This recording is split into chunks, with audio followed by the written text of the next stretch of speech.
Everyone always asks, why do we read the Passover Seder Haggadah at the Seder? It just seems like such an extra load. After all, we just finally got to the Seder. Everyone's looking forward and is so excited to see each other, having a great meal together. And all of a sudden you say to yourself, first we've got to read an entire book together.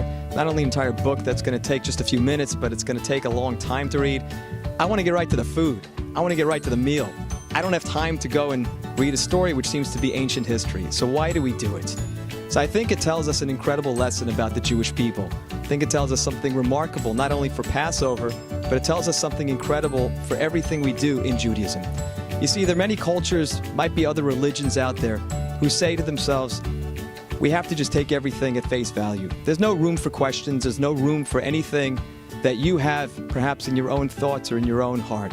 Judaism, we say at the very beginning, everything we do it for a reason. Everything we do it because there's an incredible meaning or a lesson in it for us, whether we're young children or whether we're adults. And I can tell you one thing that's amazing about the Passover Seder is that it doesn't make a difference how old you are or how young you are.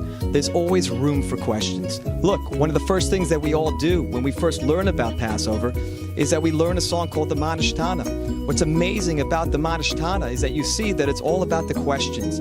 The answers will come, but the answers are not as important as the questions are. It doesn't make a difference if you have questions that seem to be pretty obvious. It doesn't make a difference if those questions are not so technical.